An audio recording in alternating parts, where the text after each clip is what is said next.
എല്ലാവർക്കും നമസ്കാരം. ഇന്ന് ഞാൻ വളരെ സിമ്പിളായിട്ട് നമുക്ക് ചെയ്യാൻ പറ്റുന്ന ഒരു ചെമ്മീൻ റോസ്റ്റിൻ്റെ റെസിപ്പിയാണ് കാണിക്കുന്നത്. വളരെ എളുപ്പമാണ് ചെയ്യാൻ. നമുക്ക് നേരെ തന്നെ വീഡിയോയിലേക്ക് പോവാം. അപ്പോൾ ആദ്യം തന്നെ നമ്മൾ ആ ചെമ്മീൻ്റെ വേസ്റ്റ് എല്ലാം കളഞ്ഞ് നല്ലപോലെ കഴുകി വൃത്തിയാക്കി എടുക്കുക.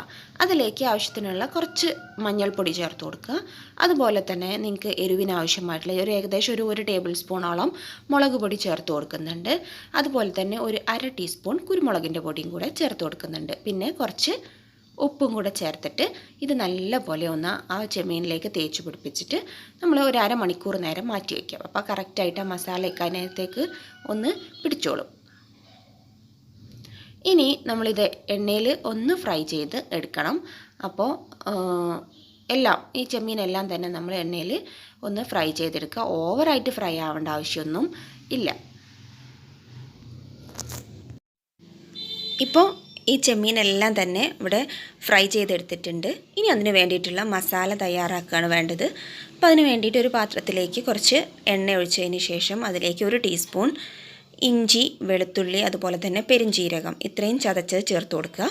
ഇത് നല്ലപോലെ മൂത്ത് കഴിയുമ്പം അതിലേക്ക് ഒരു 2 സവാള, അതുപോലെ ഒരു 2 പച്ചമുളക്, കുറച്ച് കറിവേപ്പില ഇത്രയും ചേർത്തിട്ട് ഇതും നല്ലതുപോലെ നമ്മൾ വഴറ്റി എടുക്കുക.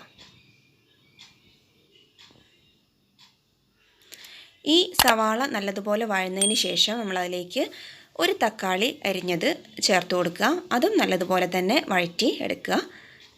തക്കാളിയൊക്കെ വഴന്നതിന് ശേഷം പൊടികൾ ചേർത്ത് കൊടുക്കുക.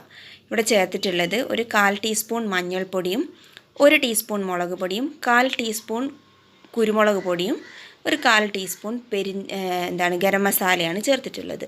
അപ്പോൾ അതെല്ലാം ചേർത്ത് പൊടിയെല്ലാം പച്ചമണമൊക്കെ മാറുന്നവരെ നന്നായിട്ടൊന്ന് വഴറ്റിയെടുക്കുക. ഇനി നമ്മളിതിലേക്ക് നമ്മൾ നേരത്തെ ഫ്രൈ ചെയ്ത് വെച്ചിട്ടുള്ള പ്രോൺസ് ചേർത്ത് കൊടുക്കുക. അതും അതിലേക്ക് നല്ലോണം ഒന്ന് യോജിപ്പിച്ച് എടുക്കുക. ഒന്നൊന്ന് യോജിച്ചിട്ടാൻ വേണ്ടിയിട്ട് തുള്ളി വെള്ളമാക്കി കൊടുത്താൽ പെട്ടെന്ന് അങ്ങോട്ട് മിക്സായിട്ട് കിട്ടും. ഈ സമയത്ത് ഉപ്പെല്ലാം നോക്കുക. ലാസ്റ്റായിട്ട് നമുക്ക് നല്ലപോലെ ഒന്ന് ഡ്രൈ ഒരു വറ്റി വരുമ്പം നമ്മളതിലേക്ക് കുറച്ച് മല്ലിയിലയും കൂടെ ചേർത്ത് കൊടുക്കുന്നുണ്ട് ലാസ്റ്റായിട്ട്. അതും കൂടി കഴിഞ്ഞു. വളരെ എളുപ്പമായിട്ട് നമുക്ക് ചെയ്യാൻ പറ്റുന്ന എന്നാൽ നല്ല ടേസ്റ്റ് ആയിട്ടുള്ള ചെമ്മീൻ്റെ ഒരു ഡിഷാണ്. അപ്പോൾ നിങ്ങൾ നോക്കുക, വളരെ സിമ്പിളാണ്. ട്രൈ ചെയ്ത് നോക്കുക.